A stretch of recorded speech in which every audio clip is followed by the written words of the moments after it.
Durante o verão de 2003, eventos no nordeste dos Estados Unidos envolvendo uma estranha criatura humanoide apareceu na mídia local, antes de um grande apagão. Pouca ou nenhuma informação foi deixada intacta e a maioria das informações na internet sobre a criatura foi destruída misteriosamente. Ela aconteceu primeiramente na parte rural do estado de Nova York. Supostas testemunhas contaram suas histórias sobre seus encontros com a criatura de origem desconhecida.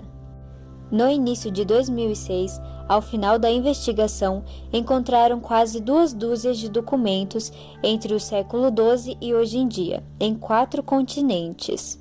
Em quase todos os casos, as histórias eram praticamente idênticas. Nota de suicídio, 1964. Enquanto me preparo para tirar minha própria vida, sinto que é necessário escrever para amenizar a dor e a culpa que sinto. Não é culpa de ninguém além dele. Assim que acordei, eu senti sua presença. Acordei novamente e vi sua forma. Uma vez que acordei novamente, eu escutei a sua voz e olhei em seus olhos. Eu não posso dormir sem medo da próxima experiência que terei quando acordar. Eu nunca mais posso acordar. Adeus. Foi encontrada uma caixa de madeira onde haviam 2 envelopes vazios, endereçados a William e Rose, e uma carta pessoal sem envelope. Querida Lynne, eu tenho rezado por você. Ele falou o seu nome. Trecho de um jornal, 1880. Eu experimentei o maior terror. Eu experimentei o maior terror. Eu experimentei o maior terror. Eu vejo seus olhos quando fecho os meus. Eles são vazios, negros. Eles me viram. Sua mão molhada. Eu não vou dormir. Sua voz. Diário do Capitão, 1691. Ele veio a mim durante meu sono. Do pé da minha cama eu tive uma sensação. Nós devemos voltar para a Inglaterra. Nós não devemos voltar aqui a pedido do Rake.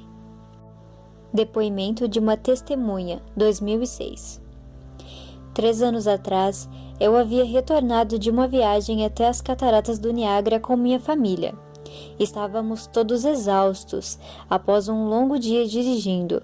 Então, o meu marido e eu pusemos as crianças direto na cama. Por volta das 4 da manhã, eu acordei achando que meu marido havia ido ao banheiro. Eu me levantei e acabei o acordando. Me desculpei e disse a ele que pensava que ele havia saído da cama.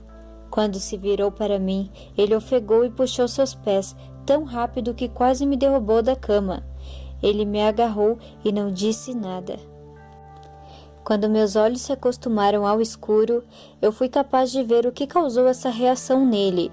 No pé da cama, sentado e nos olhando, estava o que parecia um homem pelado ou um grande cachorro sem pelo. Seu corpo estava contorcido de um jeito perturbador e desnatural, como se ele tivesse sido atropelado ou algo assim. Por alguma razão, eu não estava instantaneamente com medo dele, mas com pena de sua condição. A essa altura, eu estava achando que nós deveríamos ajudá-lo. Meu marido estava em posição fetal, ocasionalmente olhando para mim e depois para a criatura. Em um movimento agitado, a criatura cambaleou em volta da cama, chegando a ficar a uma distância de 1 pé de meu marido. A criatura estava completamente silenciosa, por uns 30 segundos, olhando para meu marido. Então, a criatura correu em direção ao corredor, indo para o quarto das crianças. Eu gritei e corri para o interruptor, planejando pará-lo antes que ele machucasse as crianças. Quando eu cheguei no corredor, a luz do quarto era o bastante para vê-lo a uns 20 pés de distância. Ele se virou para mim e me olhou diretamente, coberto de sangue. Eu liguei a luz do corredor e vi minha filha em suas presas. A criatura descia as escadas, enquanto eu e meu marido corríamos desesperadamente para salvar nossa filha. Vendo que não escaparia carregando o peso dela, ele a deixou e fugiu. Ela estava gravemente ferida e disse somente uma frase: "Ele é o Reiki." Meu marido caiu no lago enquanto levava nossa filha ao hospital. Ele não sobreviveu. Como era uma cidade pequena, a notícia se espalhou rapidamente. A polícia foi de grande ajuda no começo e o jornal local ficou bastante interessado também. Entretanto, a história nunca foi publicada e a TV local nunca mostrou a notícia. Por vários meses, eu e meu filho Justin ficamos em um hotel perto da casa de meus pais. Depois de decidir voltar para casa, comecei a procurar respostas sozinha. Encontrei um homem na cidade vizinha que tinha uma história parecida com a minha. E ele conhecia mais 2 outras pessoas em Nova York que haviam visto a criatura chamada de Reiki.